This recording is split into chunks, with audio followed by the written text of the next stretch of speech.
Herb Tennyson. Is it Herb? Yes, sir. Herb, do you work in the sales department down there? Yes, sir. Are you the only old boy named Herb that works down there? Yes, sir. Well, you're the one I need to talk to. I tell you, my name is R.D. Mercer, and my wife was in there the other day looking at the car, and you tried to help her find one. Yeah. And I don't appreciate the way you talk to her. Are you talking about Herb? Herb, are your name Herb? What was she trying to find? Well, she was down there looking for a car, and you kept showing her and telling her how big the back seat was. And it ain't funny, Herb. I guarantee you, it ain't funny. I don't appreciate it at all. I've been married to the woman for 22 years, and she's a church-going woman, and she don't appreciate being talked to that way. Well, the reason I'm laughing because you got the wrong guy. No, you Herb, aren't you? Yeah. Well, I've been Herb for about 42 years. Are you the only Herb that works down there? Yep, I am. Well, you're the only. Yeah, then you need one that I need to talk to. Oh, really? That's right. You kept saying how comfortable the ride is. Really? That's right. That's what she said. What was she looking at? She was down there looking at a car. She's trying to find one of them terraces down there. Oh, well, it's got a comfortable ride, you know. Well, that's what she said. You said. Well, it does have a comfortable ride. And then she said you offered to show her your probe. I guess you just laugh while you can, Mr. Herb, because I'm coming down there today and I'm whooping your ass.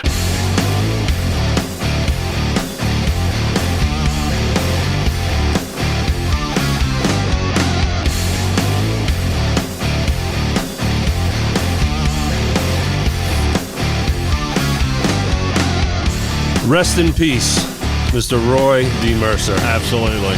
Welcome to the Rhythm Section, a Memphis music podcast produced by SRP Studios. SRPstudiosLLC.com. Awesome. That's new episodes every Tuesday morning on Apple and Spotify, 6 p.m. Central on YouTube and Facebook, and 7:30 p.m. on radio-memphis.com. And follow us at therhythmsectionpod.com for all channel links and episodes. I like it when you screw up first because it relaxes me. Are you surprised by this? Yes, you heard it, folks. You heard where we got this from. You're the only. Yeah, then you need one that I need to talk to. That's right. That's so, thank you for that, Roy D. Mercer. So, welcome to the show, everyone. So happy to be here again. Today, we are talking to Jonas and Leslie Palmer from The Pinch. They came in, and it was so much fun. And then next week, we have another fun one. We got Juno Avent and Donnie Mars from Juno Mars, but of course, we talked Gabby Johnson. Absolutely. And all of Juno's projects. Right. There's a list. And they have a new promo picture on Facebook that they took. That's here. right. That's right. Yeah, if you see as they put, push dates and shows, there's a picture that they were using now, with their side by side, all looking happy and smiley with each other, in a well lit studio with a black backdrop and some microphones. Right. That was here. That's the way they act when the cameras are rolling, but when they're off, man, there was like kung fu fighting all up in the studio. Good morning, Jeff. Good morning, man. How are you, sir? I'm miserable. Well, I just saw your post, and you're not very happy with the weather right now. When we went in to play the gig last night, it was 75 degrees, and then when I walked out to load out, it was like 35 degrees. And downpouring. Dear God, it's miserable. My head is all stuffy, and I'm sure you guys, I don't have my normal sexy voice. It's way more raspy today. I told you, let's try this tomorrow when you have your sexy voice back. But That's we sure. don't have time. But we'll bring sexy back. All right, handful of things to cover. We want to talk about Chasing Angels because they played with y'all last night at Sidecar South Haven. Yep. I went out to see the Elevation Memphis, the Tina Turner Tribute Experience last night. Cool. With Josh and Lance with them. But first, let's talk about Radio Memphis. Absolutely. Last week we mentioned that we were going to go visit them on the morning show with Rick and Monica. And we did. On the 11th as a way to promote the new season, but their episode. So thank you to Rick and Monica for having us. We ended up staying for a couple hours. I think we did like 4 segments with them. Right. And it's always fun. It's way more free form. Often we're talking about things that have nothing to do with the podcast. Right. We're there shooting the shit. But there was a moment that I'm going to throw a picture up right now. And that right there, folks, you are seeing sexual assault at its best. Yep. That is Jeff Ward. Yes. Feeling up. Rosie Palms. That was awesome. Rosie Palms comes up in their interview. Right. So listen to that story as far as how and why they have a blow-up doll. Yeah. To the audio-only listeners, there's a blow-up doll in Radio Memphis that they have on the wall. You really need to go catch the video. This is a video show, for sure.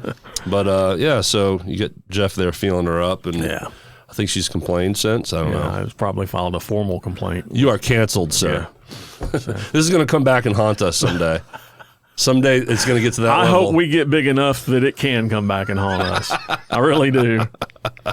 There's going to be a whole movement at mistreating blow-up dolls. Yeah, it's going to take more than our tens of listeners we currently have to get me in trouble. But yes, so again, thanks to Rick and Monica for having us. It was a good time. All right.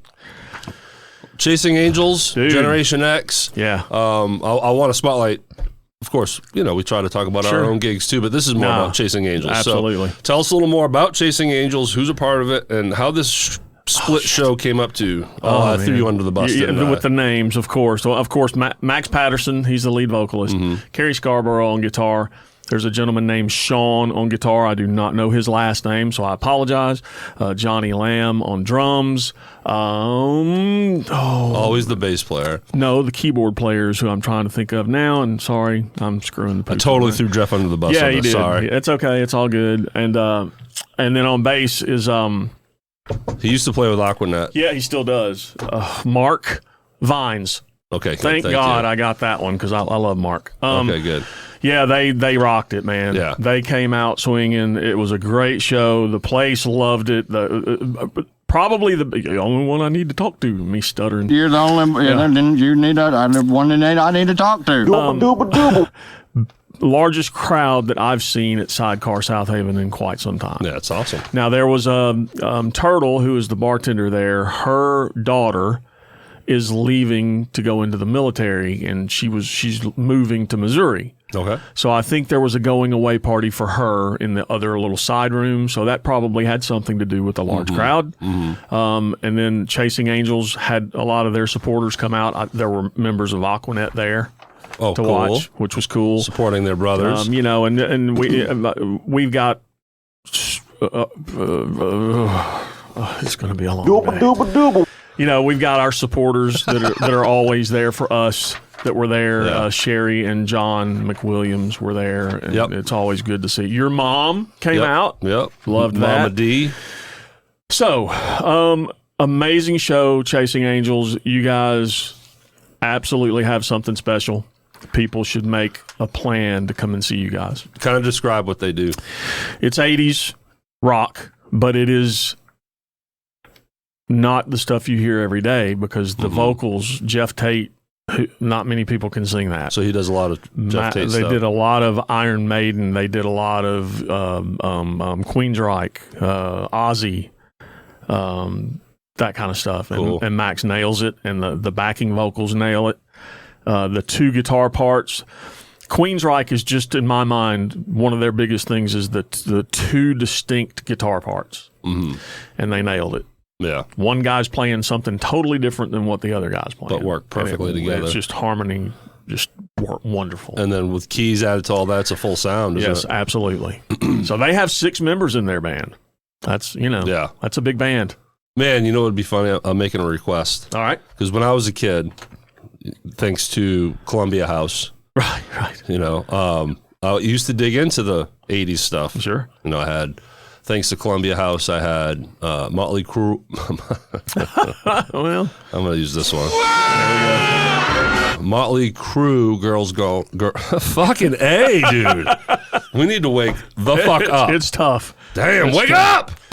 You had a late night. I had a late Motley night. Crue, Girls, Def Leppard, girls, yeah, that girls. one, all that shit. But I was stuck on Europe. Yeah, the Final Countdown. Great album. That was one of those songs I listened to all the time. Sure. And of course, it has a lot of keys in it. So I'm making a request, Max. Sure. Yeah, throw some Europe in there. Throw some Europe in there. But pick one of the more obscure songs off that album. Yeah. We've heard the Final Countdown. I wouldn't know it. Oh, really? I wore that cassette out. That was the one song I stuck to. Yeah, but then also thanks to Columbia House, then I was listening to Belle Biv DeVoe and CDC Music Factory. Sure. All this stupid shit. There was a song on that album, the Europe album, that all up-and-coming drummers loved because the song was called Cherokee. and it had some I have heard that song. killer tom Yes. work in that song, and drummer. That was just one of the first songs drummers wanted to learn. All right, you're on the spot, Max. Yeah, I hope you watch or listen. If you are, let's go. Absolutely. But for real, I'm anxious to catch a show. I hope they get out again. Yeah, they'll get out again, even if it's with us. Sure, We'll do another double bill. another split bill. Love it. That works for everybody, right? Absolutely. You know, so Can't make any money, but you have a lot of fun. that's right. Yeah. I was not there, so sorry for missing it. But You had a good reason. I was in Memphis. I was at Lafayette's, seeing my friends Elevation Memphis, the Tina Turner Tribute Experience. If anyone's been paying attention, they probably are not sure why I wasn't playing it. Right. Because I used to be in the band. Not in the band. Yeah, they fired you. They fired me. No. Just kidding. Go back last year to all the meltdowns in the studio moving, and there was just a lot going on. So I just felt like I needed to Focus. relieve myself of some duties. Understand. But still, huge fan, still friends with all of them, and I support them when I can. And went out last night, and Josh Haynes, who's played with them several times, but then Lance Binder on bass. Ooh, yeah. So I got to see Lance outside of Area 51. If I hadn't been gigging, I would have certainly been there because those two guys are amazing. It was awesome. Yeah. It was a good time. He was awesome. And did he bounce around? He did, but he didn't have as much space. Yeah. So he was kind of like a be pogo careful. stick in his little area That's there. awesome. And of course, Kyla Williams on drums, Darren Lee on keys, LaShawn Robinson, Melanie Pierce up front. And then the dancers, Carmen and Fanny, who have sat in this room with us. That's right. They'll be out in March. Yeah. Their interview, they were a lot of fun. Yeah. We didn't know what to expect. No. I don't know if y'all realize this, but me and Jeff have never interviewed dancers before. I don't know if that's shocking. No. There was some pretty impressive stuff off camera with that interview, too. Oh! Derek and I learned how to do the Macarena. The jitterbug. Yeah. They taught me how to do jazz hands. Yeah. Put it that way. I want to Go. mention a couple things that we didn't think of before we started rolling. Gen X got to play Roosters, the new Roosters on Highland. Very cool. Loved it. Keith Lyle running sound. Doesn't get any better. Yeah. He had that place rocking, even though there's maybe 12 people that heard it. And they were staff. It was a Thursday night. Yeah, most of those worked there. But we felt like we had a great show. Cindy Wilson, who was with Sidecar, is now at Roosters. Cindy, I hope you're listening. We love you. Mm-hmm. So it's great to see her back in that element with Julian. Yeah. Because they've worked together a lot in the past. So great stage, great sound, great venue. Definitely get out there and check that one out. I'm anxious to get back in there. Years ago, back when I had side hustles like crazy, I used to host trivia nights for a company called Challenge Entertainment. And I was there, I think it might have been every Wednesday, but it was The Bluff back then. Remember that. So I haven't been there since it closed and reopened. Yeah. But from the pictures, they've done some really good work in there. It looks amazing. It's great. One other thing I want to mention, I'm just going to give people a little tease. Tease it. You and I are going to be sharing the stage again together. That's right. Yeah. So that's how much detail do we want to give? I don't think we want to give much more than that. People are going to start wondering, what do they mean? Yeah. It isn't a band. It is a band. It's a band. And it's not a dance number. It'll be a 5-piece band. Okay. And you will all be pretty damn shocked at the lead singer. So I'll just leave it at that. Ooh, I almost played a sound. Don't do that. You'll give it away. I don't want to give it away. Yeah. What's it gonna do? Okay, then. All right. Alrighty. All right, y'all. We've got a new advertiser already. Yeah. This is a company that I'd already worked out with, but now things weren't ready for episode 1 of this year, but now they are. So there's going to be a little extra explanation on this one in this ad break here, but let's get started here. So DeSoto Local is a digital advertising network throughout DeSoto County. They have moved the outdoor billboard concept indoors to high traffic areas connecting local businesses to their customers through their network of indoor digital billboards in over 30 locations. Their indoor billboards are in popular places all over town, from restaurants to gyms and doctors' offices to auto repair shops. You will be seen wherever your customers go. These screens display full motion ads about the business hosting the screen. Ads for local businesses in the area and relevant local content. All right, so a little ad lib here. On the screen right now, again, this is highly visual. Visible visual. I'm going to put myself in timeout. Yeah. Okay, good. On the screen right now, you're seeing Brandy Faulkner. She's the owner of DeSoto Local, and you're seeing what her ad looks like as it's what you would normally see on the screens in these different locations. Right. Now I'm going to flip to, boom, a picture of SRP Studios in the wild, I'll say. Sure. So someone took a picture of this. Her name is Donna Fault. She was sitting at Shackelford Eye Care in Hernando. Right. And she's like, hey, Derek, check it out. And she took a picture of the screen hanging on the wall of the waiting room, and it was the SRP Studios ad. So, yes, I work with Brandy. I'm a client of hers. And I wanted to show this picture so people can understand what we mean, what it looks like. And you'll probably think, oh, I've seen screens like this in different locations. Jeff, you experienced it last night. Yeah, what and did you see? I'm not quick enough on my feet to take a picture. So thank you, Donna, for doing that. But yeah, I saw the same ad at Sidecar South Haven. That's right. While we were there doing our gig, between sets, I was sitting over there with my lovely wife, Susan. There you go. And shout out to Susan. Just happened to see it. It popped up, and it was magical. It was magical. So yeah, all kinds of locations throughout DeSoto County have these screens where Brandy has her ad on there, and businesses that want to advertise on her screens throughout all of these locations. So SRP Studios gets exposure in over 30 different locations. Awesome. Well, very soon, the Rhythm Section podcast is going to have its own ad and be plastered on all these screens on all those different locations. And once that ad is complete, we're going to show it on this show as well. Heck yeah. But I wanted to give an opportunity to show what the actual digital ad looks like, because there's movement. It's like moving graphics. So again, I'm going to throw up Brandy's right now.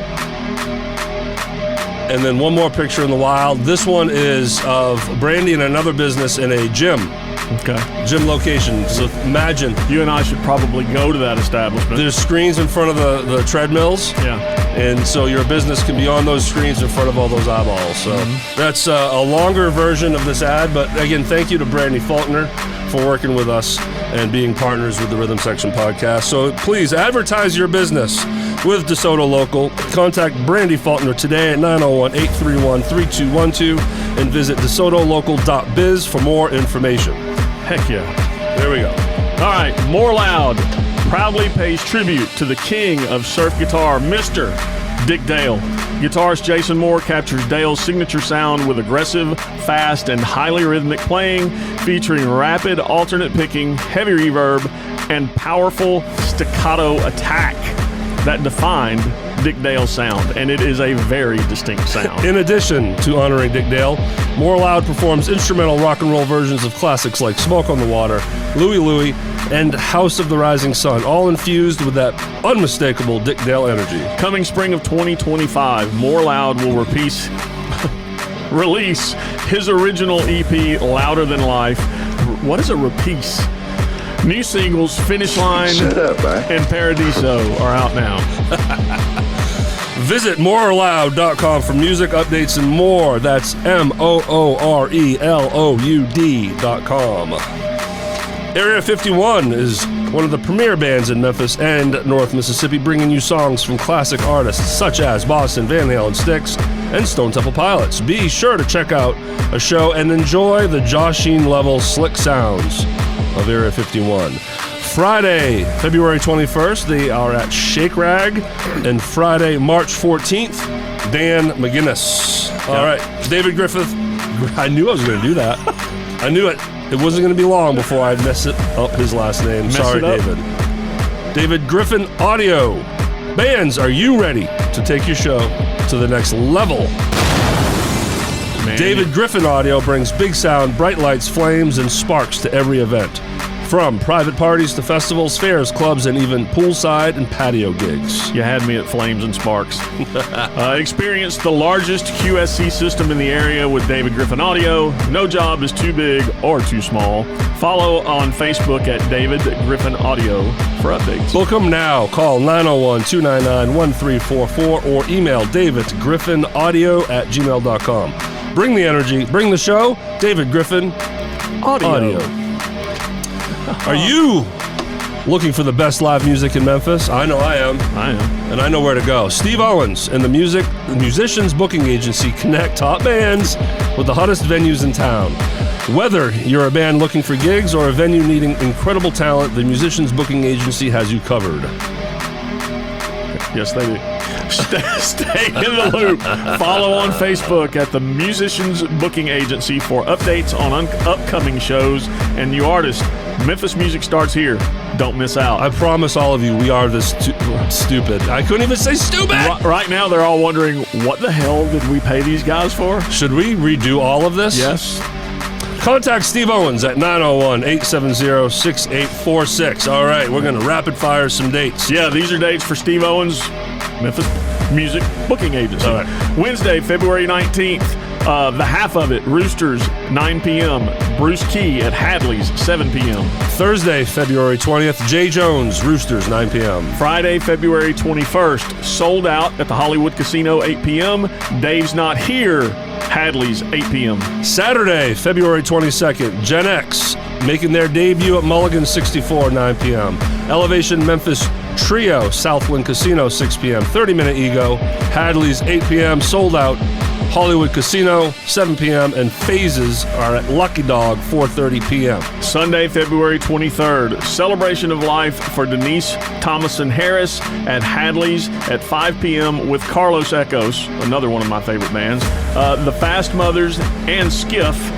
Phases is at Lucky Dog at 5 p.m. And Tuesday, February 25th, Elevation Memphis Trio, Southland Casino at 6 p.m. Whew. We probably need to give some of these advertisers their money back. What do you think? We told them right up front that we suck. They understood what they were getting into. All right, Jonas and Leslie Palmer.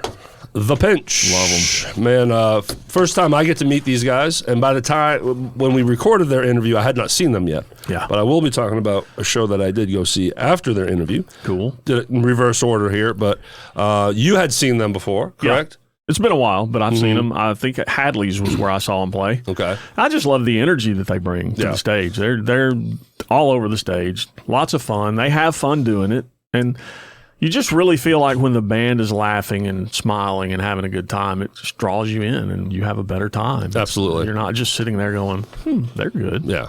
No, they bring that fun energy. They play a lot of the 90s grunge stuff. Yep. Proudly. Yeah. And we get into that for sure with Jonas. Big fan of Les Claypool, Flea, and Peanut from 311. Yeah. So if you know of any of those bands and those bass players, they're definitely up front. Baseline wise, and which I love too. And if we go into a Les Claypool nerdism, for sure, because I used to have my phases with Les Claypool and Primus. Frizzle Fry, baby. Red Hot Chili Peppers, Blood Sugar Sex Magic album, to this day is still one of my favorites. Cool.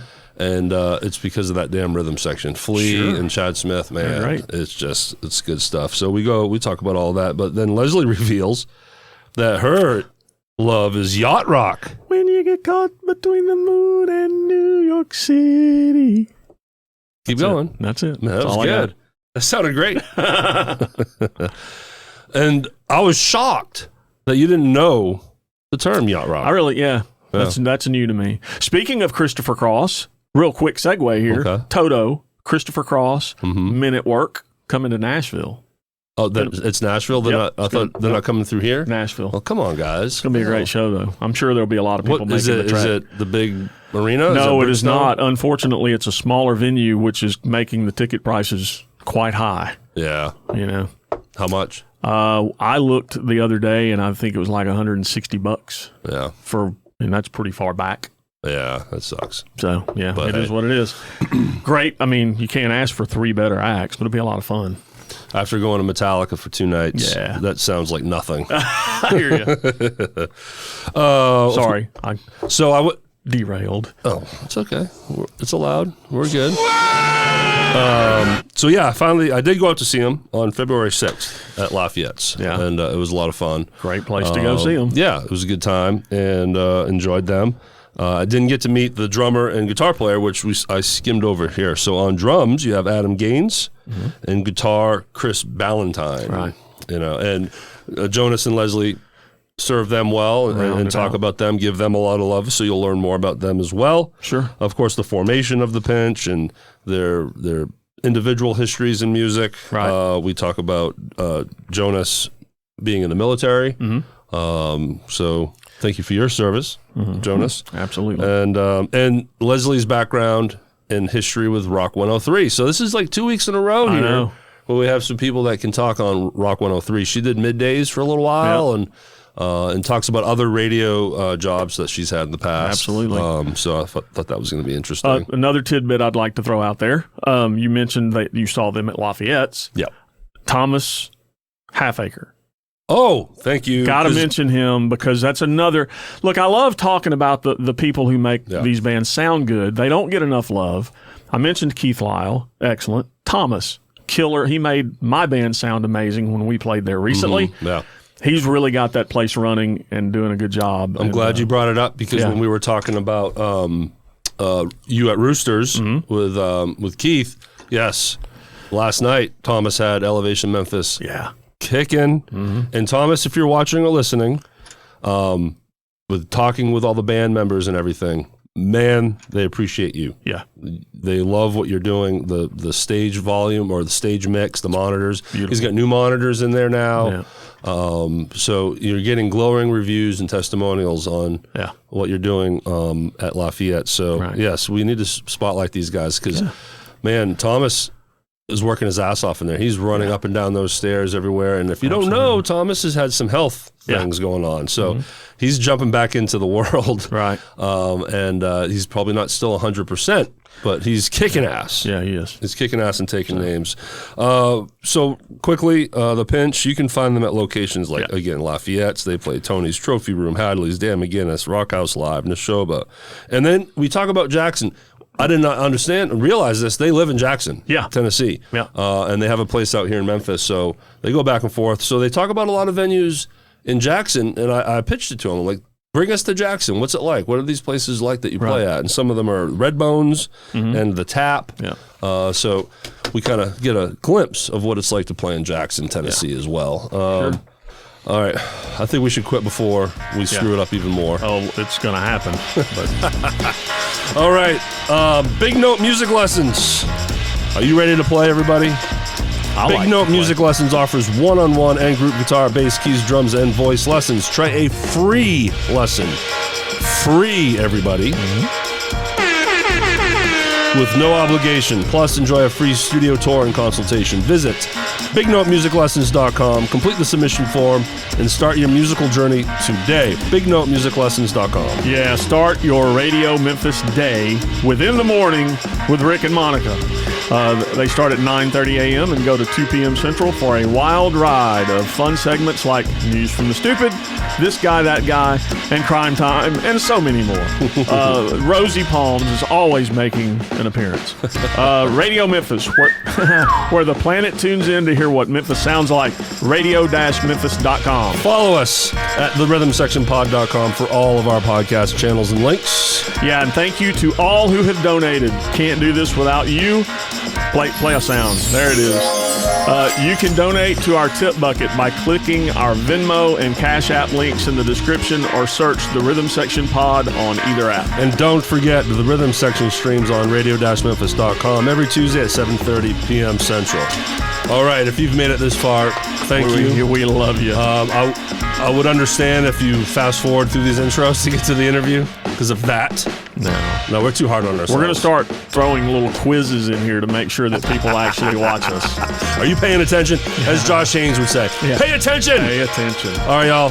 Thank you so much for hanging out. Please enjoy this interview with Jonas and Leslie Palmer from The Pinch. Get out and see a band. Do it.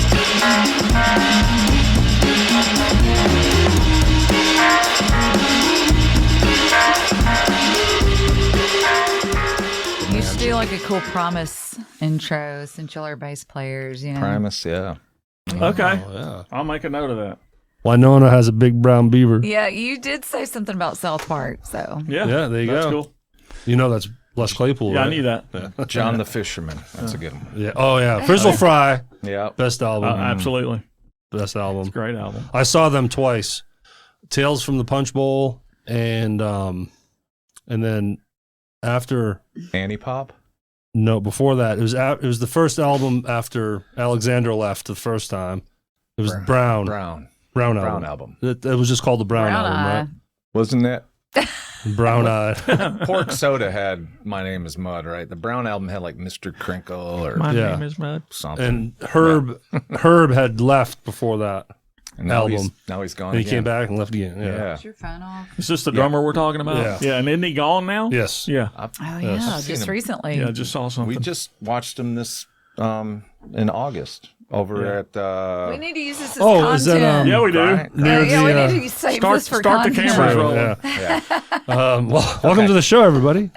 We just had a 30-minute conversation about Primus before we ever started. Yeah, we gotta save that for the show, right? And it has been saved. 'Cause that's You all heard that, but Right. now we're saying hello. Yeah. What's going on, everybody? Welcome to the show, everyone. We got Jonas and Leslie Palmer from The Pinch. And Nice job, Derek. I changed my screen here. And where is it? There it is. Or not. Ah, It's nothing like it's a never polished heard that operation before, here. have you? Yeah. Hey, as I mentioned, very first interview filmed in the new space. So we do not yet have our shit yeah. together. So I am using that as an excuse, but we are happy to be here. Thanks, guys. We All are the way happy in to from be here. Jackson Yep. coming in today. yeah. Appreciate you all. And Well- We've had a couple of people come from that distance in the past, but Yeah. we had a buddy come in from Nashville. Mhm. Jeff Carlin Yeah. came in. Good people. And, good people. and who else? Can't remember. I can't remember. Yeah, who I can't cares? remember what I had for breakfast. Oh, we had Kinley Wolf Yep. come from Dallas. Yeah. And Okay. and Chris Craig came from Nashville twice. So we appreciate the drive. And y'all are staying in town tonight, Yeah, right? we're Y'all hanging out? Memphians. We call this place our home, so Mm-hmm. Right. for sure. Well, let's continue the Primus talk, Jonas. All right. We got two bass players in here, so That's right. Yeah. He says he pretends, though. he loves Yeah, I'm a faker. I just fake. Primus. Yeah. Any of the I mean, I think that's Les Claypool is really who Yeah. kind of started me on the path that I'm on now. Cool. Because at first it was just like, let's rock and roll. Because in the late 80s, you kind of got Poison. Oh, yeah. And that's what I cut my teeth on a little Right. bit. And then I was like, ah. And then when the 90s came, I was Right. like, oh. And then, Claypool and Flea and Peanut, Yep. So, Big 311 guy. Yeah. yeah, Yep. yeah. I have Even no got my idea what little- that means. Peanut. It's Yeah. the bass player's 311. Okay. name. Yeah. Yeah. So, But yeah, I had a huge Les Claypool / Primus phase too, and Frizzle Fry. Man, That was my Primus phase. so good. Just Frizzle Fly. Yeah. Right. After that, I didn't listen to But any. Jerry was a race car driver. Was sort of that first like, oh, Right. who are these guys? Right. What's going on here? You know. But then you go backwards. You're like, oh, Tommy the Cat is the well, I first saw Tommy the Cat when I was watching Bill and Ted's Excellent Adventure. okay. They were getting ready to do the, they were showing the scene from the auditorium where they were going to do the Battle of the Bands. And I was like, who is that? And then the lady goes, that was Primus. And I'm like, whoa. So I went out and bought the tape, broke myself a little bit. And then it was all over. So I had no idea until recently. I was watching some show on one of the streaming networks about rock and roll. I think you talked about it in the past. but Primus did a big tour with Rush. I didn't even know that until I watched this show, and I think they opened for Rush very early in their careers. Geddy Lee's obviously a huge influence. For him. yeah, definitely. And Les Claypool Right. auditioned for Metallica. Did not know that. Yeah, and he didn't make it very far. Yeah, because they were like, he was way too good. Yeah, that's what they said. He was just out there. Yeah. But he went to high school with Kirk Hammett. That's the connection there. That's really neat. And but this is back after. That's also the story of how Lars got in the band. They auditioned other drummers and they said, well, they're way too good. Right? Just kidding. Wow. Well, I'm gonna be. Damn. Well, with all that being said, I was not a Primus fan. Oh, no. I couldn't stand him. I thought it was dumb. Well, it is. And That's the then- appeal. And then Jonas drags me to, where was it? At the brewery. Was it Grind City? The amphitheater? Yes. North of town? Yes, they just played there. Yes. And I was, I mean, you see them live and your perspective completely changes. They played there? Okay.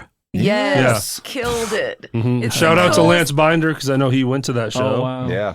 Yep. It was, Coolest venue. The stage, you can see the pyramid and So cool. the bridge in the background it and was like neat. the cityscape. And so like it was at night and you've got the brewery and they're selling all their their own own stuff. beer. Yeah. Brilliant. Yeah. And Claypool puts on a show. He moves Puts around. on a show. He runs across that Yes. stage. Yeah. I couldn't believe, and this, I guess their drummer was still with them then, right? Yes. So we Yep. got to catch the final Mm-hmm. act. It was really neat. I enjoyed Yeah. it. And same thing with 311. I was not like a huge fan. And then Nick Hexum walks out on stage. I was like, instant fangirl. Jonas has a man crush on him. I kind of told her, I say, look, when the singer comes out, I love Flea, Peanut. I said, when the singer comes out, I said, I kind of got, kind of a little man crush on him. And I'm like, whatever. I've been then- standing there for 3 hours. We saw, this is at Memphis in May. We saw, Marcy Playground. and then live. Yes. And then Toadies. Toadies. I love the Toadies. Toadies. Wow. I mean, yeah. we were like front row at Memphis in May. You're not moving. Yeah. I don't care how bad you need to pee or how bad you need a cocktail. You're going to stand right there if you've got a good spot because these people at Memphis in May do not play. They're like, excuse me, you're not going to break in front of me, Yeah. So then 311 comes on stage and I was just like, this is the fucking greatest show I've ever seen in my life. See, there you go. Yep, she's fan of I'm a big fan. You got to keep an open mind. Yes. Well- And the Toadies were fantastic too. We play all that stuff. So that's kind of like going into the pinch. So, what was your liking before being brought into these new bands through Jonas? What was your thing? Should I to actually admit to this? Oh, you're going to be shy Absolutely. now? Yeah, no. Come we- on. We can talk about this because I'll tell my deepest, Do darkest secrets if you will. My favorite band of all time is Steely Dan. Nice. What are you talking about? That's Nothing wrong with awesome. that. That's Anything great. yacht great. rock. Yeah. Okay. Anything yacht rock. I In dig fact, some Do you hear that, Christopher Paul Cross. Moreau? Do you hear that? Yeah. No? I So- didn't. We didn't even know what yacht rock was until Paul Moreau came on the show. I Are you did. serious? I didn't. I Yeah. didn't. Yeah. I'd never even heard the term. Really? Nope. Really? Nope. And I listen. I love the music now that I love know it. Sure. what it Yeah. is. It's so cheesy and it's so good. and Doobie you just, Brothers, like Michael McDonald era. cocaine all over your face. You just totally see like the wave, the hair Just waves. drinking wine all Nice. day. Yes. Wino. Yes. Right? So, Yeah. before Rock the Boat, honestly, and we're huge fans of Rock the Boat, Yeah. like without a doubt. But COVID hit, and before we started the pinch, we were going to start a yacht rock band called Dynasty. And we actually, you remember the show Dynasty? Oh, yeah. and Absolutely. then Kiss, Dynasty, Oh, yeah. Sure. And so we even had like a life preserver made that has Dynasty written across, and then COVID hit. And it was like, So one person would be dressed up like Linda Evans and the other one like Paul Stanley. Right? So, Jonas, were you as accepting of this as she was with your bands? Well, yeah, and I remember. Yeah. She's shaking her head no over there. he does whatever I say. I'm just kidding, babe. I'm very laid back and open to new things, and Sure. I mean, I've even played country before. Sure, yeah.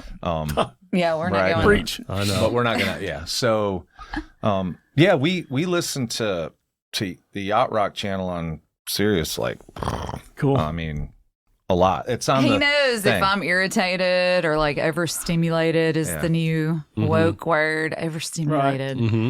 all he's got to do is hit that yacht rock button, and all of a sudden I'm like a little baby. I'm taking it off Ozzy's Boneyard and putting it on, or Liquid Metal or something. Quite the contrast for sure. Yeah. He used to be Coheed and Cambria fan, and that just like to me is static. What about Steely Dan specifically? Are we though? going back? Okay. Sure, yeah. What about them? Like, what songs about them? Or like, what do I but like why about that them? band? Yeah, that's the first band that you pop up with, the Yeah, Steely Dan. so anything like Steely Dan, Boss Skaggs, I just like the whole entire. You've got piano, you've got guitar, you've got bass, you've got background singers, you've got horns, you've got obviously Cheese. drums, Very well played. lots of percussion, Yes. very Well played. studio. Yes. You know, it's got all of the elements in it. See, and that like, to me, that's Chicago. yes. Yeah. That's what I love about Chicago. Right. Yeah. Yeah. Same thing. I love Chicago. And some of the music can be a little complicated, but it still makes you shake your head. Still has a groove to it, but it's definitely more sophisticated. Like Right. Toto, I love Toto. Yeah, Yeah. absolutely. Yeah. Yeah. So I guess my favorite Steely Dan song would be Dirty Work.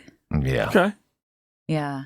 You lose me on track by track with Steely Dan. Yeah. That's actually one of the few ones that I know Really? that I would Yeah. recognize. Yeah, Steely Dan's one of those bands I know I've heard tons of songs, but I couldn't name any of them. Oh, like gosh. they've been, you've heard them on the radio 1,000 Asia. times, but I Asia, don't. yeah. Yeah, I love it. It's just like, I don't know. I mean, Take your big black cow. Black Cow's a good one. Yeah. Get out good of one. here. I just like their whole vibe. They're just like, they're cool and chill on stage. And then, Boss Skaggs is good too. Oh, yeah. I like all that cheesy stuff. I'm even less familiar with Boss Skaggs. me too.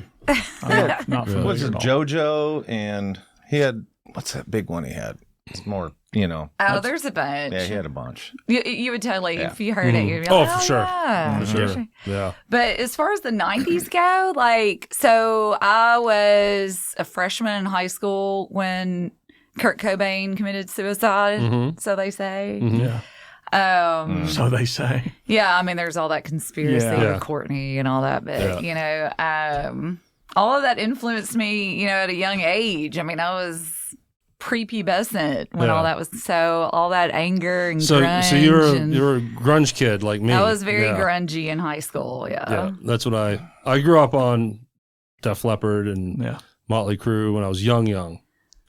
I was 13 when Nirvana hit. I've told this story so many times. Sorry to everyone Same. watching So we and must be listening. about the same age Yeah, then. Yeah. yeah. I won't say the number, but but yeah, that and Pearl Jam and everything, it just exploded for me. I was at that perfect age for it, and I'll never forget in my grandmother's living room watching MTV. Loader, what was his name? Oh my gosh, we had this exact conversation last night. Kurt Loader, blah blah blah, breaking news, and Kurt Dude, Cobain. same thing. Yeah. I was like, yes. I was just telling him, I was like, I got to tell that story. It's so funny. Yeah. Yeah, we were there at the exact same And time. shocked. I was Yeah. like, damn, But all these years later, though, Nirvana still lives. I know Jeff's favorite band is Nirvana, but Oh, he says sarcastically. No, everything that came after Nirvana, I love, but I could have done without those guys. Do you guys? Do you guys it ruined read? the band ruined his childhood. It really did. Do y'all read much? Have you read Dave Grohl's book? No. The Storyteller. You should. That's good. Yeah, You really, really should, because he talks about like day one of Nirvana all the way to where he is now, Yeah. and it's remarkable to read about their early years. Right. They didn't last very long No. Yeah. to become who they are. It's kind of like No. the Beatles. I mean, the Beatles Yeah. were 10 years, and they became like Yeah, and- world famous. and when think they they're when 30. they started hitting those big tours is when they started falling apart. Mm-hmm. I didn't read the book, but I know enough of the story through documentaries where when Teen Spirit is blasting, it's massive. I mean, it's iconic. This new movement. They're still in a van with a trailer. Playing shitty little clubs. Wow. And they had no idea. Like the blown fame so far exceeded them, they couldn't catch up. so quickly. They couldn't catch up to it, and that's why they couldn't handle it. Yeah. At least This- Kurt couldn't handle Yeah, Right. that wasn't really his thing, I think. I don't think he expected all that. it. No, that fame. He didn't Yeah. want it. No. He didn't want to be a hero. He Seemed just, like it. Yeah, he was definitely like on the spectrum or something. He Mm. just, yeah. And they talk about, eating, Dave Grohl talks about eating corn dogs all day. Yeah. Like he was like, I had a corn dog for breakfast, I had a corn dog for lunch, and that's all they would eat is like cheap All I could afford. shit. He was happy if he could have his corn dogs and a pack of cigarettes. He was happy. He called it what a shit on a cracker. Is that what he called the tuna? You'd put on a cracker. They would make up tuna salad, and Man. that's all they ate. Like they were dirt, like really, really poor. But now look at him. But Yeah. Right. yeah, I'm a huge Dave Grohl fan. Yeah? I love him. Following the Foo Fighters thing. I love Foo Fighters and It's Dave a pretty Grohl. remarkable story. I know there's all this scandalous stuff going on with him right now. I don't bother me. It's his business. He just got outed. That's his He's business. not any more guilty than Right. anybody else. Right. His business. I don't care. It doesn't change my thoughts on Nah. him and his band He's and a everything. beast. It's just so wild how successful and talented that man is. Oh yeah, he can act too. Yeah. And funny. Funny. His whole Should band's we funny. show them our tattoos? Yes. I'm answering that for you, Jonas. Yes. Careful. Have you I seen mean- The Pick of Destiny? Oh, Oh, absolutely. yeah. I mean, I guess. Are we getting naked for this? What are we doing? I have Partially. to take our headphones off for a Okay. second. This may be the most important scene to ever come out of the Rhythm Section Oh, podcast. here we go. Oh, nice. Tenacious D. I love it. I love it. I have That's Asthma awesome. too. I have that smart too. That's great. Yeah, that's from the movie. I don't know if you've seen The Pick of Destiny. Man. Oh, yeah. Anyway, But You you know, guys- Dave Grohl was we're Satan. silly. Yeah. That was yeah, he the did good. segue He there. done did good on that You one. done dead good. You know every word of that scene. Yeah, I do. You guys are throwing all this stuff out. I'm trying to come up with the perfect intro soundbite for your episode, and now I've got the Pick of Destiny. I've got all kinds of stuff to pick from. The metal. You should do the little bit. What bit's that? The Dave Grohl when he's Oh God, just on do the the spot. first few lines. no. The song? Yeah. Oh, Fuck. Yes, yeah. you They are just say fucked. fuck. Yes, you are fucked. Shit out of luck. Then something. I don't know. I feel great like movie. I He's feel like not I gonna should do it. censor myself. Kind of No, put you he right on the does. put you right on the spot. I'm not Right. sure exactly who's going to be listening to this that you're so concerned about. I don't know. My mom might listen. She doesn't care. She watched the movie with She hears us. the filth that comes out of my mouth. Trust me, our audience does not give a shit. I promise you. His mom's British. She We've doesn't had care. Rocco Walls in here with a pillow that shows him naked holding a guitar. It's all good. Yeah, we're fine. That's hot. Yeah. That's hot. Now we just showed our asses. So There you go. Well, let's talk pinch. Okay. The pinch. Yeah. So we, in the process of coming up with band names, at the time we were not exclusively 90s. And so Jonas and I met previous to the pinch through a band here in Memphis and played just all sorts of genres. that a band would do with a female singer. Yeah. So like So Pat your Benatar, Joan and, Jett. Nice. and then we Yeah. did, you know, all the bar kind of standards Yeah. that were easy to put a band together with because everybody, you know. What you know band all was these this? songs. What was the name of the band? Oh, the Super Five. Okay. Yeah. I remember hearing about the Super Five. So I may have even gone out and saw you guys once. I was an interim singer. He was the bass player for a little bit, and Chris, our guitar player, played with them for a while too. previously, like 10 years, yeah. yeah. So we all kind of knew each other, and then you want to talk about Red Letter Day? Well, yeah. So I had a band earlier called Swelter, and it kind of disbanded a little bit. But before it did, Adam, the drummer, Adam Gaines, and I, and then a guy named Steve Hatmaker. I know Steve. Yeah. So Steve and I played in Swelter together, and Okay. Adam joined in like 2008. So Steve went on, was doing his original stuff, and said, I can't really, if a gig comes up, I'm going to have to cancel. So he Right. couldn't commit. So he kind of moved on, but we said, hey, let's throw together a 3-piece 90s band. So this was like 2009.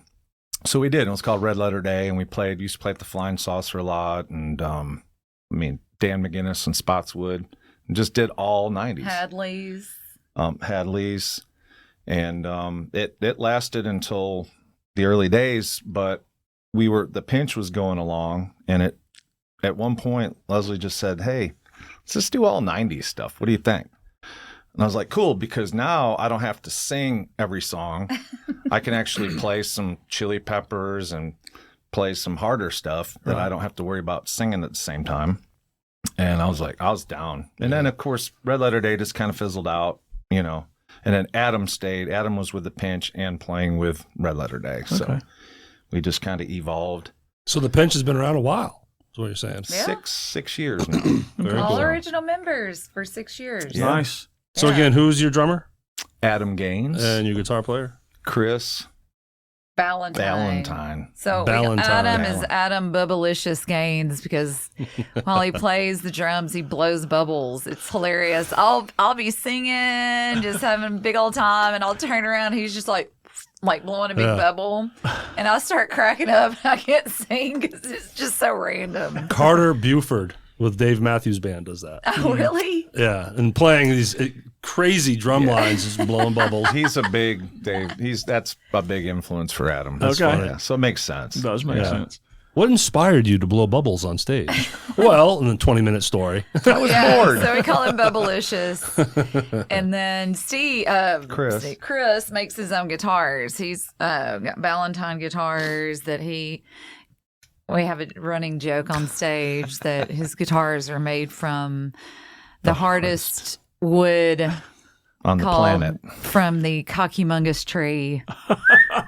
And yeah. The hardest wood known to man. Yeah.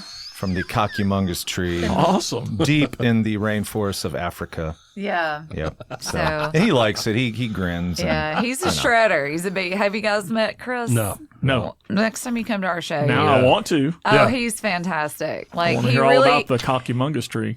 He rebelled against the dynasty concept. Yeah. It wasn't he was not about to play yacht rock. He was not down with that. He's like Megadeth. Oh, yeah. I already like him. Yeah, if he could pull out some really hard shit, he would. But we let him shine. We'll let him shred, and then we'll say, "You got to learn What I Am" by Edie Brickell. Yeah, he's just like, gosh damn it. And then See ya. Yeah. Yeah. No, he would do it. He does a good. Yeah, he does a good job. But his nickname is the Marlboro Man because he is always in solid black, and you can't see, he'll be in the shadow just wearing it out. You're like, where's the guitar player? And he'll be like, he'll set up behind one of the speakers, and I'm like, dude. He's like, well, I don't want to hit Leslie with my headstock, and I'm it's happened multiple times. Right. I flail a lot. She I'm a flails. flailer. Yeah. So anyway. but he's fantastic. So what you guys are saying is you need a really big stage to do what you do. We like big stages, and it's hard for me because I like to move around. I understand. And I go all over, and sometimes we're at Kirby or something. Oh, yeah. I'm there, and I'm going in circles. Right. This. Yeah. Do you guys ever do Mulligan 64? That'd be a tight one for you. Yeah. We've done it. It's been a while. We kind of pick the places we kind of like to play now, and that we've got a good response from. So we kind of tighten it up. I was going through your Facebook page, and you guys do a ton of different venues. You guys are spread around pretty good. And now it makes sense because I saw some places in Jackson. Now it makes sense knowing that y'all live there. Yeah. But Lafayette's Tony's Trophy Room. That can't be a whole lot of room. We've never played there. Oh, is it coming up? Yes. Okay. No, okay. it's going to be tight. I know. So. I've played He's there played, before. yeah. You know there's no stage, right? I know. Kind of. Yeah. It's like a deck. Yeah. I'm like, you fall between the It's things. a very and small deck. Nobody likes that. No one likes a small deck. But I played there with Circus before, and they were 6 people. We had 6 people. Those are some of the guys from Aquanet. And, Right. Yep. I remember that. Yep. So that was fun. Brandon Marlier. Yeah. Yeah. You guys did Nashoba? So we did. Yeah. How did you feel about that place? I loved it. It was They fun. responded to us really Absolutely. well. Yeah. We just played there. Yeah, and I loved saw it, your man. pictures from- I love that place. A Yeah. great stage. Mm-hmm. The sound guys got everything dialed in for you, and the audience was very receptive. Loved it. Mhm. Nice. Same. Yeah. We're trying to get back in. We'd love to Nice. go back there and Yeah. play. It was fun. They I take know. care of the band too. Yeah. They do. Yep. So that's always nice. And it's a good, good sized stage. So if you like to definitely. move around, you've got room to do that. And Lafayette's, of course, is Oh yeah. a great stage to be able to run around and do Definitely. cartwheels. We love Thomas Halfacre. Yes. Shout out Thomas. We love Thomas. love him. He's been on the podcast. Did you watch or listen to his interview? There's no telling what. Go back good in stories. the archives Yeah. and I'm check gonna it go out. find it. Yeah. Good stories. And He's glad the you're feeling best. better. Yes. We hope you sure. continue to feel better, Thomas. We You're love still you. ugly, but we're glad you feel better. Jeff said that. I think you're beautiful, Thomas. Beautiful man. So there, I'm sure more venues in Jackson, but the two I saw was Redbones and the Tap. So bring us into Jackson. What are those places like? So the Tap is fantastic, great stage. They've got, great sound there, and that can kind of bring out your friends and fam that, they're smoking, which is fun, so if you like to puff on whatever, bring it up. But Redbones, not so much. So Redbones in Jackson is a friend of ours owns it, and it in the past hasn't really been our flow of like people. Like it's more of a Mustang Sally crowd. Okay. Does that make any sense to you? Like, you know I understand what I mean? what you're saying. But the last show that we did there, Which means when you play Primus, they're like, what the hell? Yeah, you have but to they're ease them into catching it. on. Right. What is that? Exactly.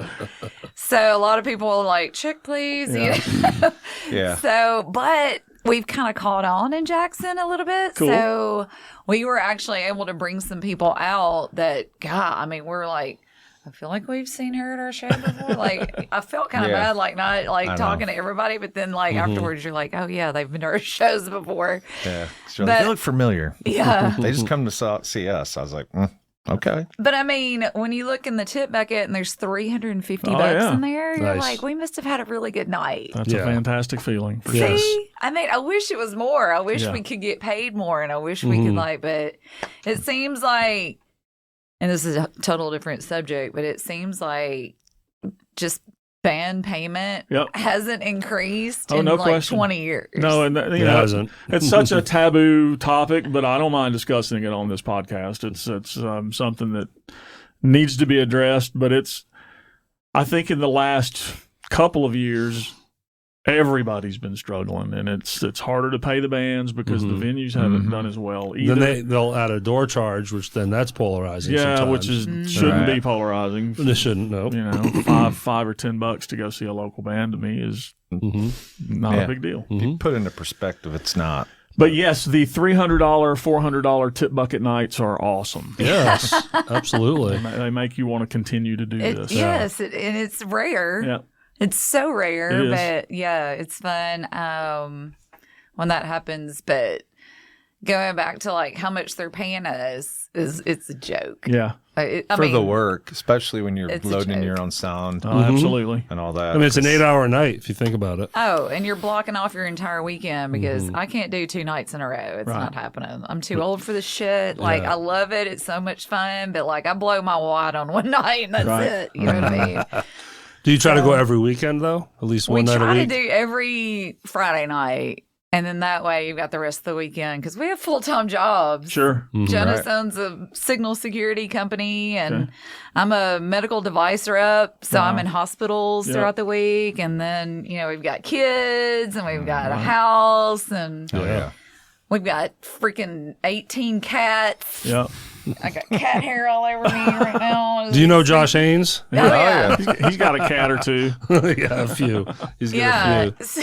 We've got 6 in our house right Wow. now. 4 We of have- them are ours. I have one, and I don't think I What can are the other two? Just do anymore. They're nature's cats? They're They our just hang out oldest. outside? Well, they're our oldest, and they kind of live in their own room because Yeah. she's a PhD student, and she's like, they won't let me keep my cats at the. We're babysitting the cats. So we're we But hear- they don't get along with anybody else, so they have they- to stay in the room. we sequester them to the upstairs, our rec room, which is cat room now. Yeah. Cat. Any dogs?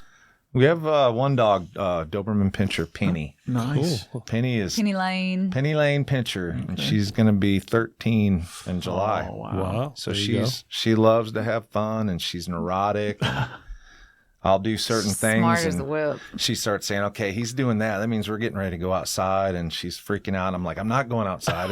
It's cold." So, She's a good dog. but she's a best dog I've ever had. Cool. Just smart and sweet. And, When you said she's neurotic, I'm like, well, she fits right in with you guys on stage. You guys are a little neurotic. I've seen your live show. You're, you, like I said, you're He's OCD. yeah, I'm There's certain. I like. And I'm always drunk. I didn't know that. I'm drunk right now. Oh, all right. I'm just What's in kidding. that Starbucks cup? Right. I'm drunk on love. Well, I'm big on if some people make it your own, make that song your own. But for me, I try to pay homage to Preach. the original. I'm the same way. If I go see, I try. I think if I'm going to see a '90s band, I like it when the dude can sing Weezer and sound like Weezer. Right.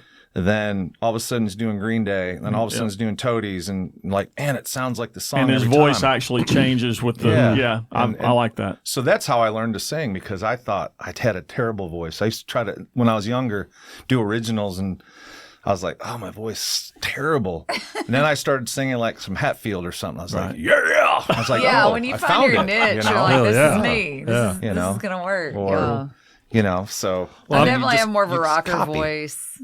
But Yeah. when it comes to the instruments too, the music, I like it as close to the record as possible. Same. As far as the player I strive to be, I'm not 100% by any means, but I always look at it as an amazing bass guitar lesson. I want to learn this Chili Peppers song. I want to play what Flea's playing. Yeah. That's why it's awesome. Right. So let's try to get there as Get close you as can. possible, right? It's like, And I'm a Even fan of does that. a So when I see handstand walk across the stage like Flea does. Yeah. No, you I'm kidding. He doesn't. don't walk out with socks on, do you? they'll make socks big enough. Oh, hey now. No, we play Aeroplane, and I would not. 2 months I worked on Aeroplane because I wanted to get it as close as possible, and it's still not. I mean, each bass player, especially with somebody like Flea, who self-proclaimed just learn by ear and just feel. He has his style, and it might not be. I picked up a lot of my stage stuff from him and from Peanut, and I don't even realize. And when I go see him, I'm like, damn, he does what I do. Oh wait, But yeah, when I see a cover band, I like it. I want to hear all the parts. He's You know such what a I'm good saying? mix of Flea, Peanut, and Claypool. Like all of his moves and yeah, I almost feel like dang, I'm ripping them off. But Hey, if it's if that's what it's in my soul. If you start breathing fire, I know the fourth he bass does player. this whole entire he does this thing during Beautiful Disaster. He gets down Peanut does. Yeah. It's people are like, what very is he doing? I'm like, they've never seen. They've Thriller. never seen you would never know unless you're a big fan. So you can be an original then. Yeah. That's what they think. Yes, they do. You're an innovator over there on that stage, man. He and I dress alike a lot, and we had Misfit shirts on at Red Bones, and somebody actually thought the name of our band was the Misfits. That's how much they did not know about anything that we do. They're like, so you guys are the Misfits? We're like, we wish. We're gonna play original for you, and then we play Mother or something. And then they're like, wow, that was really good. You guys should, you should cut an album. I'm like, yeah, we're thinking about it. Yeah, I think that some of our music is original. I wish. But that's good though, because it's exposing them to something that they don't know. Right. And it's kind of just, I like to. It's fun to go out and play and have people actually like the song, but they never heard it before. So. All right. We start our show out, we're the Pinch. We're from Memphis, Tennessee. Right. By the way, we were named after the Pinch District. I figured you figured that out. But you remember that whole area when the Pyramid was all concerts and the High Point you had Pinch. you had the Pinch District. Okay. I don't know why we just thought about it. That's what we named the band. It was one of those last minute. We've come up with a gazillion band names since then. God, we should have named it or but 90s references. Right. Yeah, but it's not easy to do. Come up with a band name. It's not. Yeah. And you want to be funny, and then but so we'll start the show out. We're all 90s. We play 90s rock, mostly grunge. And then, it never fails. 10 minutes later, hey, can you guys do some Copperhead Road? Play something I can shake my ass to. I was like, I can't dance to your music. And then we play Mother. I know. Yeah. We're about to Little melt your Danzig face action. off. How about Megadeth?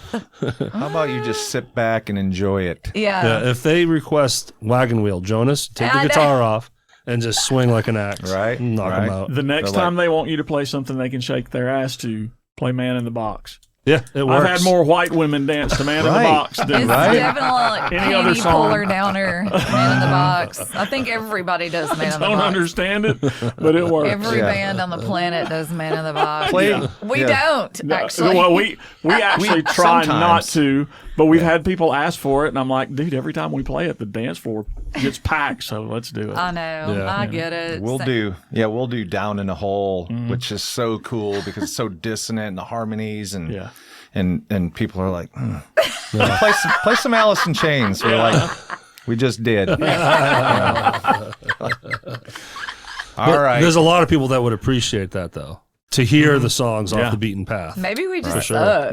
Yeah. And that's why they're. No, we that's not think it. we have grandiose illusions of ourselves, and then we're like, Oh, no. I'm very critical, and I'll listen. I was like, that wasn't too bad. Yeah. It's pretty good. Anyway, like we do Cult of Personality, which Nice. is a There you very, go. very hard song Yep. to do. That's a hard one to play, too. That riff is hard. deceiving, isn't it? It's a deceiving yeah, riff. do. I worked on that one for a while I just bet. to get it right. Yeah. And now we've been doing it for a couple years. And people are like, They're like, we're like, we just poured our heart and soul out Yeah, to you people. we just crushed that. What is wrong with you? Ah, never mind.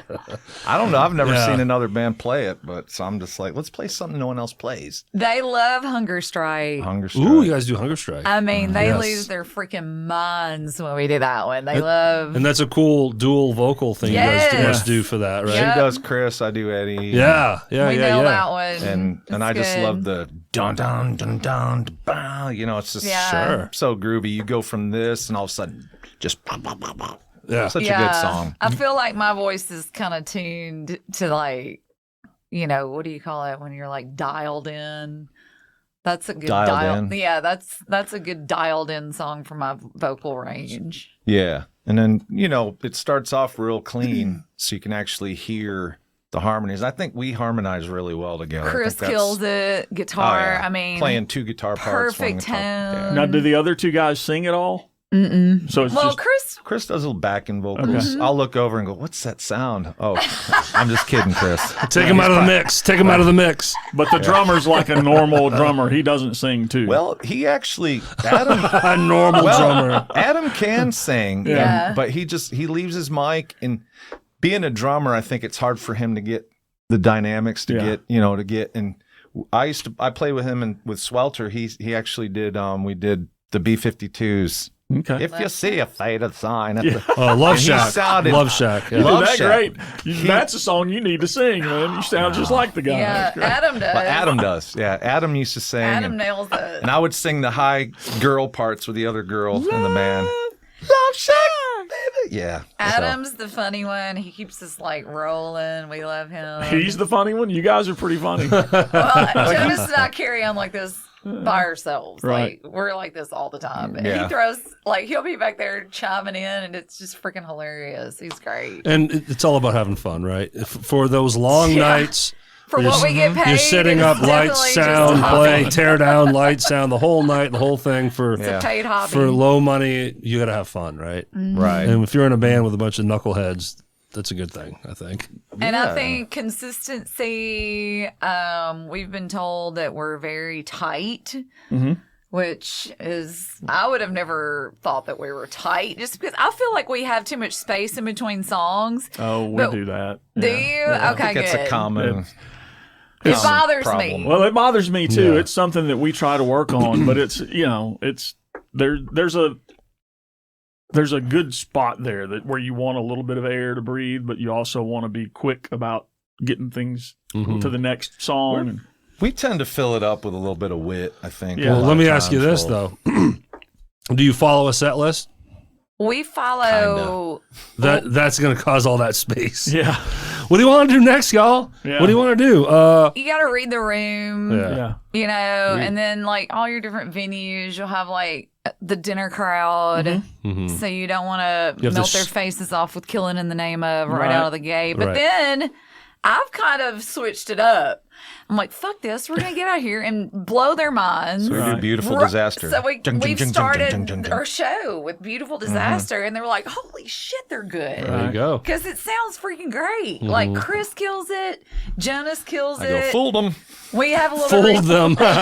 we have a little routine that we do. little And they're dance like, we do. oh my gosh, they've got choreography. Yeah. Adam nailed, like, his drums are killer on that song. And so I feel like coming right out of the gate with 311, they're like, this is a freaking good band. Yeah. Yeah. And then we do Blur, woohoo, you know. Song 2. And that one's a jumping name. Yeah. And they're Right. like, okay, so I've gotten away from the dinner crowd business. Sure. I'm like, it's time now I agree. to just come right out with it, and maybe they'll stick around, because I didn't find that it was working. Right. Like, we were starting out with Tracy Chapman Right. and like your more groovy stuff, and then people were you know. It's whatever. Yeah. Yeah, I heard this so- before. Yeah. Every band does that song. Being yourselves on stage and just like kind of getting the momentum going right out the gate, for me, I feel like it's working a little bit better. We played in Yeah. Neshoba, and we did our sound check with Hash Pipe. Nice. And I think the whole room was like, what the hell are we fixing to witness? I love that song. Check, please. I love Hash Yeah, Pipe. I love it too. Yeah, love it. That's a fun song to play. I mess up the lyrics every time, but that's nothing unusual for me. I don't know the lyrics. I'm still reading the lyrics off of an iPad. I am totally that singer that everybody's like, You're not the only one. cheating, you're cheating. No, you're not the only one. I'm like, I don't care. I'm cheating. That's how I roll. I'm up here. I'm cheating. I still have to read the words to Hash Pipe, though.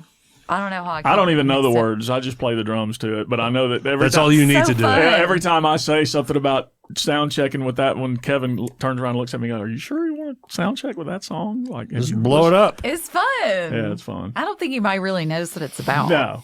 Yeah, right. Sure. Yeah.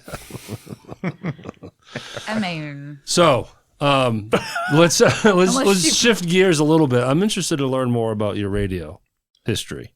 oh, my radio history. Yeah, I think Okay. a lot of our listeners would be interested to hear about Yeah. Rock 103. Did you ever wear a big pink furry suit or anything like that as a mascot? So I didn't grow up here. I'm not from here. Oh. But where I grew up, we had our rock stations that we all loved and became iconic to us. Yeah. I've learned Rock 103 was that here, right? Absolutely. And now it's sort of gone, right? Mm-hmm. But what's your history with them? What did you said you did middays? I did. So I Okay. started out in Jackson, Tennessee. It was also a Clear Channel station.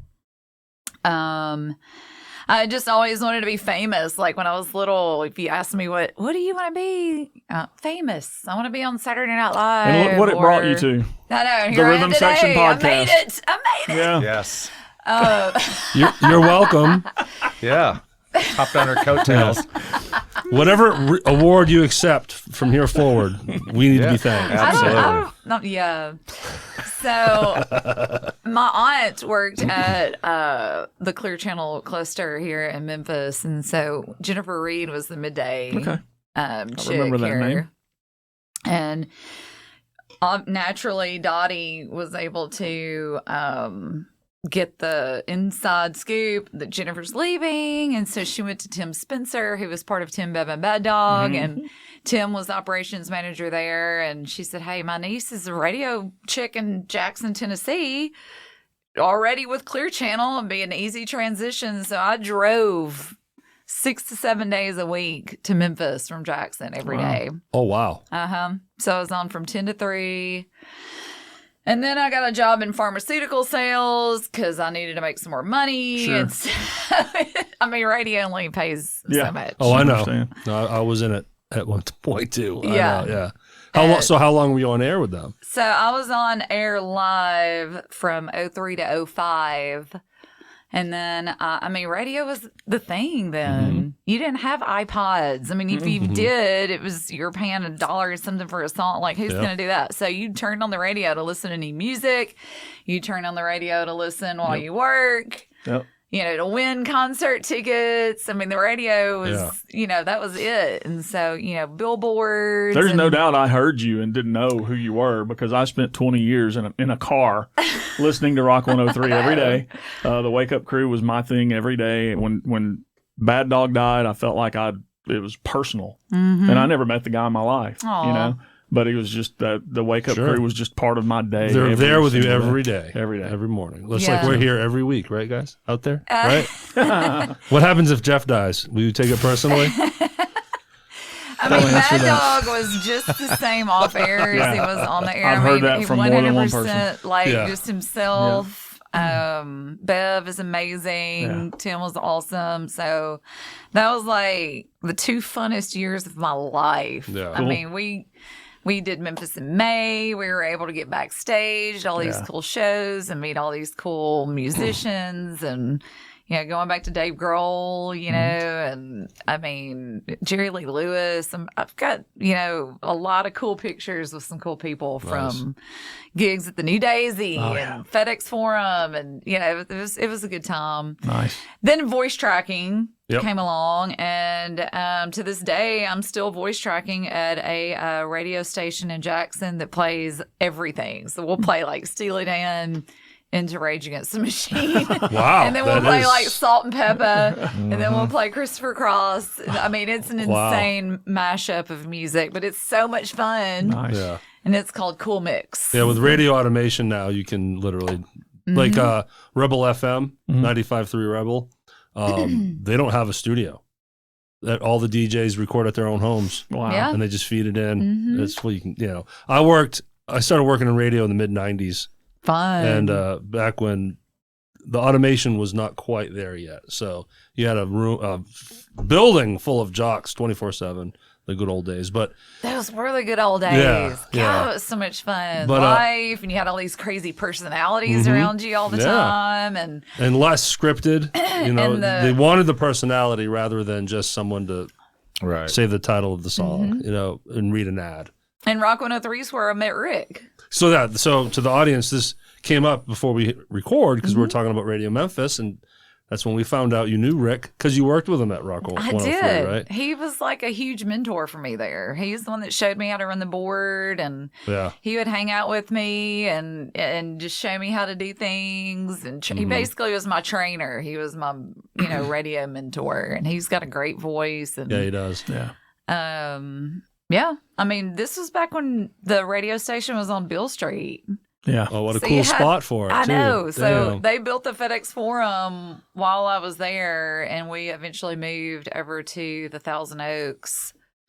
And it just kind of petered out after that. And then now it's changed dial position, right? Yeah, Is it's that not what even there. It's gone. It's It's Rock gone. 102? Or Yeah. Well, it's not even rock music now. Well, I thought they went to a different tuning. Oh, yeah. So it's still sort of there, but Yeah. you might... It's like an 8,000 watt station out of West Memphis or something. So they just flipped it to a different format is what they do.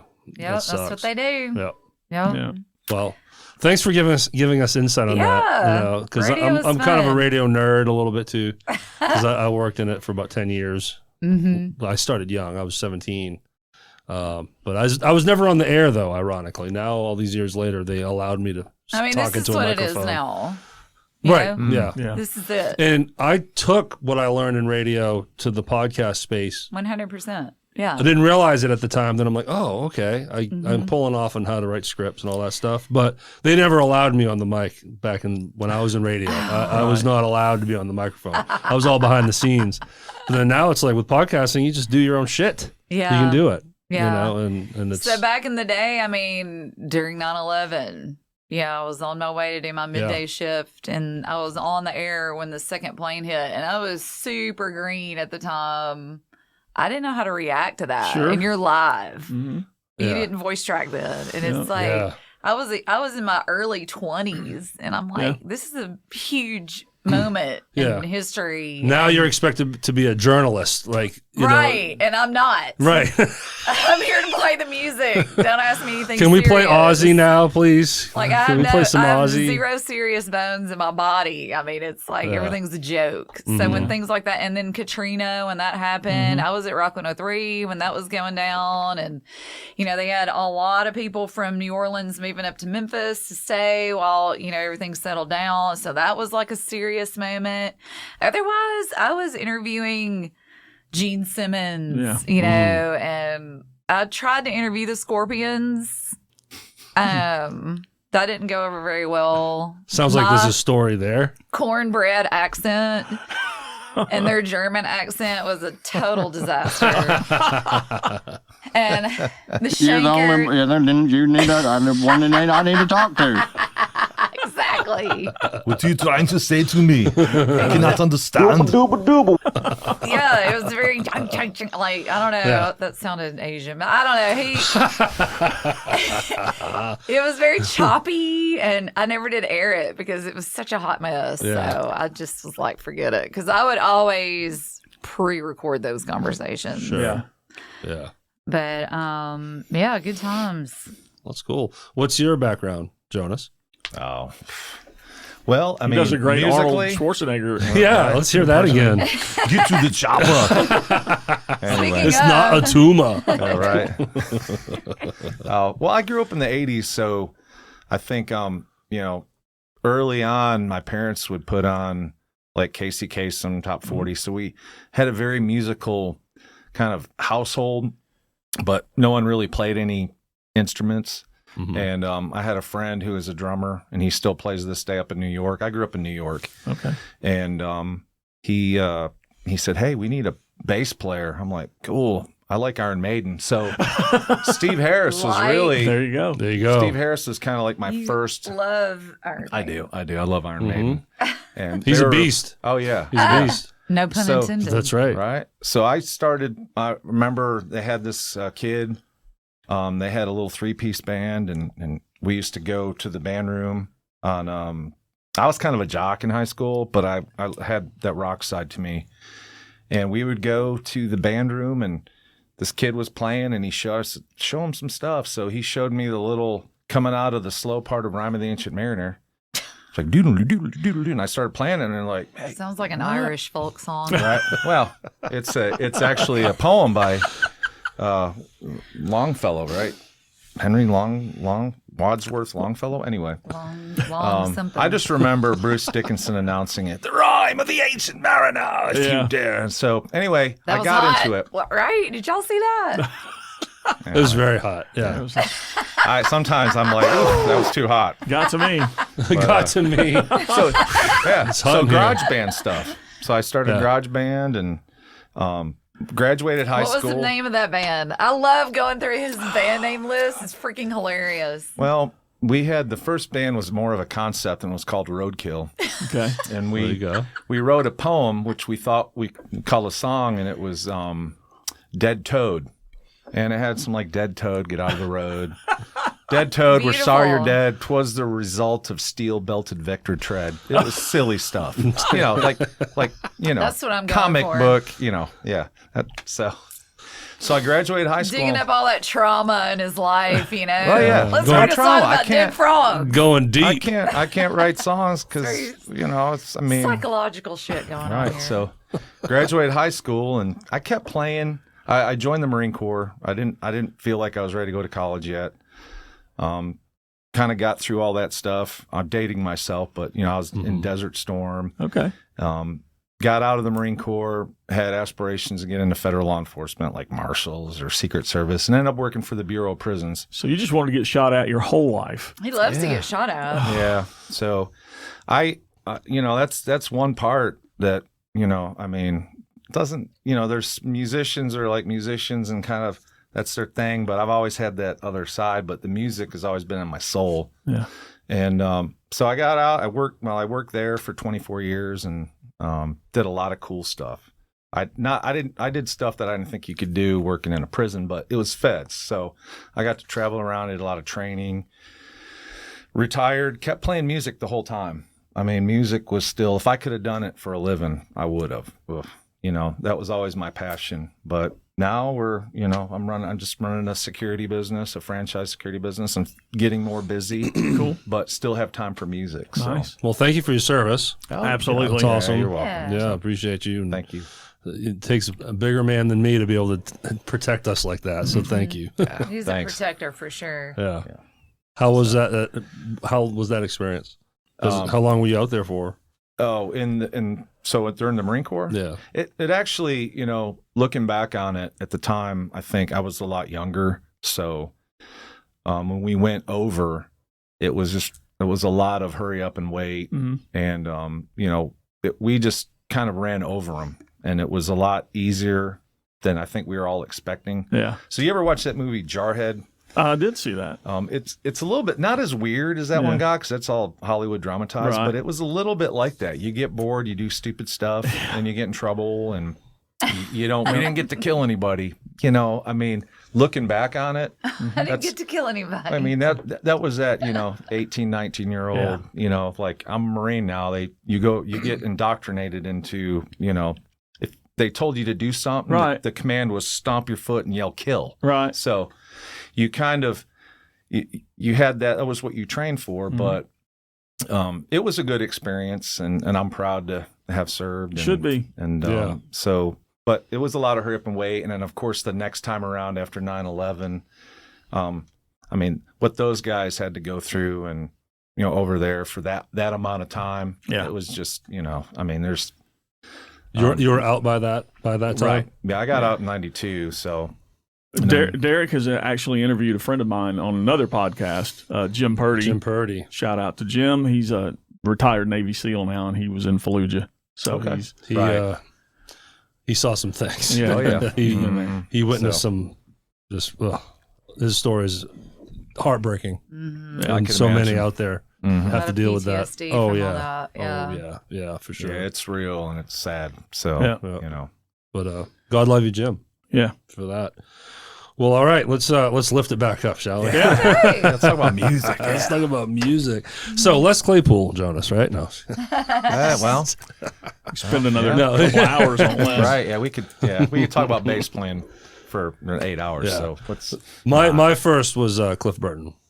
That was my yeah. first. Became a Metallica fan early on, and so Understandable, Yeah. because Cliff was great, and I've never seen Metallica. missing out. I've seen him once, and it was in '97 off Ooh. the Load tour. Yeah, and, I We have tickets yeah, we do. for the summer show. in Oh, you're gonna Nashville. love it. You're gonna love it because I just took my daughter to the one in St. Louis in 23. It's amazing. It's in the round in the stadium. It's Who's amazing. opening up for I them? think it's we're going to the Pantera. night Pantera and Suicidal Tendencies. Yeah. Oh. Robert Trujillo Yeah. was like Suicidal Tendencies before Metallica. Mm-hmm. So, So I did the 2 nights. I did both nights. Yeah. And it was we got Pantera and Ice Nine Kills, Wolfgang's band. Oh, yeah. Van Halen, Yeah, shit. I can't Mammoth. remember. Mammoth Wolfgang, VH Yeah. and Von Van Halen. and Five Finger Death Punch. Yes. And then I took Jeff to Nashville back 2018, I think, during the Hardwired to Self Destruct tour. Only time I've ever seen him, and I wouldn't have seen him if he Yeah. hadn't asked me to go. Yeah. It was a great show. Yeah, you're gonna love it. You're gonna love it. And it's a huge show. Have you seen the footage and like films of their tour? Yeah, it's pretty epic how they managed to do it in the round in a stadium. It's awesome. It's crazy. We saw Weezer just jumping off a little bit in September, I think it was. And you ever At heard of Bridgestone. Bridgestone Arena, which was cool. They had it. That was the 30th anniversary of their Blue album or whatever. And then they had Violent Femmes open, which was a cool show because Nice. that's their thing. They got these big blow up things. The Violent Femmes They're still nuts. doing it. Yes. Yes. Insane. That was a great show. And then one of my favorite 90s bands, like a little more underground, Dinosaur Jr. Yeah. They played. I don't know this one. Oh my God. I'd play a whole set of Dinosaur Jr. Okay. if we could, but people would be like, huh? No, I'm not a fan. I saw them at the Young Avenue Deli about 20 years ago. Right And- here in Memphis? Yeah. And it was they used to have shows come through and it was awesome. But at the Bridgestone Arena, I was just like, it's not a good venue for them. But speaking of, we're talking about big venues. Yeah. And I don't know how they do it. Like, I mean, how many people are they going to have? 60,000 people? Yeah. Yeah. It's I mean, crazy. because it's so big, such a large stage, Well, this is they at the can Nissan they can Stadium, they can work right? their way I around. think so, yeah, Yeah, you're going to Nissan. be in the stadium. And Robert Trujillo is like, he's one The of my, man. he's He one used of to my. come into Rock 103 a lot. Did he? Yeah. Was that when he was with He was Suicide? doing the radio gig. He had like He played with Ozzy for a while. Yes, he did. Well, Yeah. he did radio. Like, didn't he have the radio show too on Sirius? I don't know. Hmm. I don't think he Robert did. Trujillo? No, it's got to be a different person. The Metallica guy? The bass player? Yeah. Okay. Maybe it is. I never knew him to have a radio Well, if that show. is the case, Katrina. you just tripped up two of the most knowledgeable people. That's wild. I don't know. I just remember stuff, so. Yeah, he does stuff on But- Sirius too. Is he? Okay. Well, more inside baseball Well, that's here. cool. Did you watch Some Kind of Monster, the Metallica documentary of the making of that album? I don't think Saint Anger. Saint Anger. I say that album because it's their worst album. I but- knew it was Saint Anger because of the way you presented it. Oh. You said that album. I was like, it's got to be Saint Exactly. Anger. I actually, there's some tracks on Saint Anger. Well, they came out with 2 CDs. They had their studio one with the tink tink tink snare drum. Yeah. Then they had Yes. then they had the live where they set up and recorded like a practice session, and that's the one I listened And to. Rob is on that one. Yeah. Because Bob Rock did the bass tracks in the album. I bring all of this up because in the documentary, they show the auditioning to replace Jason Newsted. And you got all these different bass players, one from Nine Inch Nails,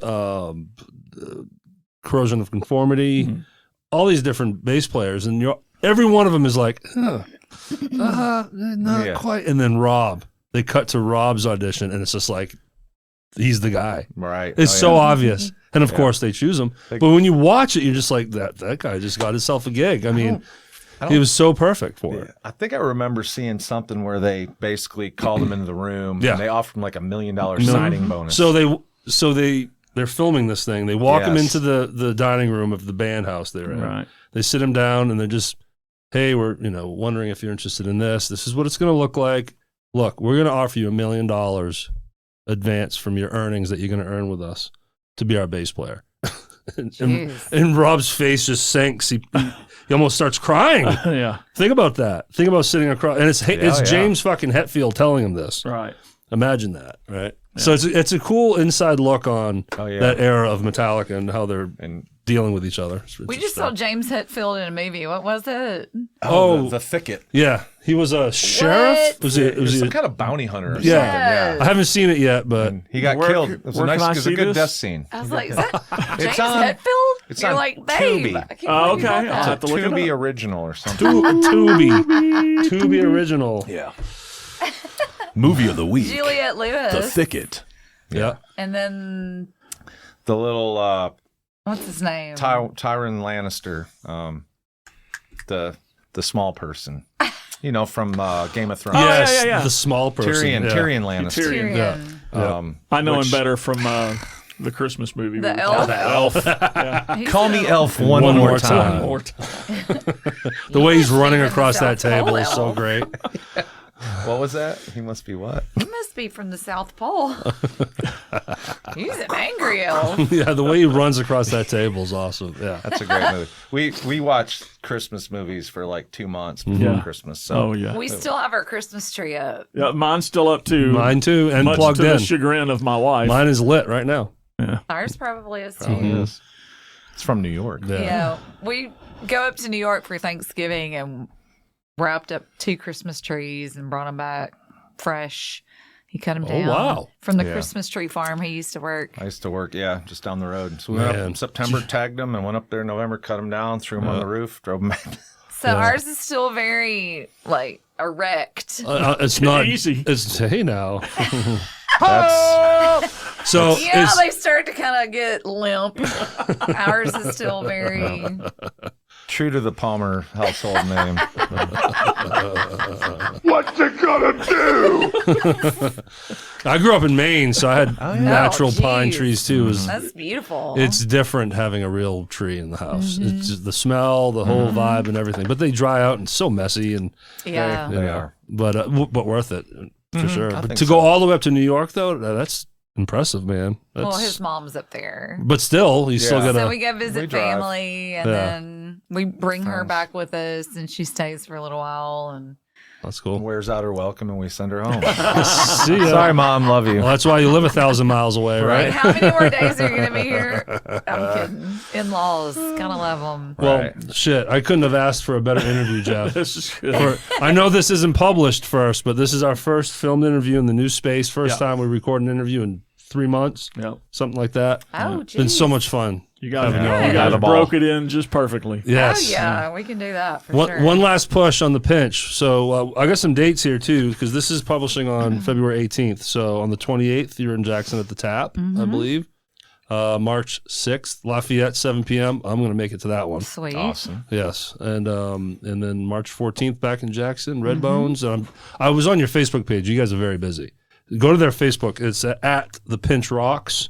And Yes. all of this will be in the intro that we haven't Beautiful. recorded yet. Good. You know, when we do the intro for this, we'll really push all the information in your Facebook and everything. But check out their page. You can't not know where they're playing. You guys are really good with that. A lot of flyers and just pushing your dates. So that's We'll great. add some more dates. And if you soon. haven't seen them live, they really are a lot of fun. You'll really you. enjoy the show. It's not just about playing the music. They put on a show. Yeah, I'm anxious to see it. I want full Flea, You'll Peanut, get it. Even and if there's- Claypool. Oh, I want you to absolutely. morph all three. Put them Even in a if blender, hit nobody's puree. there, we're up there right. pouring our blood and guts out. Jonas, if you come out wearing a sock, I'm leaving. Just saying. Great idea, babe. That's great. I know they haven't. I told you they hadn't found a big enough one yet. So. Tube stop. Tube sockets. Right. You get a compression sock, and then holy shit, it's getting bigger. It's getting bigger. Hold on to that sock. All right, well, thanks again, Jonas, Thank you. Leslie Palmer, everyone. Thank you, The guys. Pinch. Thank you. And thanks for hanging out this long. If you've made it this far, congratulations. We so much appreciate that. You can follow us on Facebook and Instagram at The Rhythm Section Pod. But just go to therhythmsectionpod.com. You get all our links there, everything you need. Big shout out to Manny Zepeda and Big Note Music Lessons for letting us use one of his rooms. We love you so much, Manny, for that. Go to bignotemusiclessons.com. And remember to join us every Sunday for our Sunday replay series where we bring back all of your favorite interviews on YouTube, Apple, and Spotify. Yeah, don't forget the tip bucket, links in the descriptions, and you can search the Rhythm Section Pod on both Venmo and CashApp in the morning with Rick and Monica, Monday through Friday, 9:30 to 2 p.m. Central on radio-memphis.com. Thanks to them for having us on their show as well. Yes, and Rick. go see a band, go see The Pinch one last time. Come on, let's go. The Pinch, everybody. Y'all have a good night. Thank you.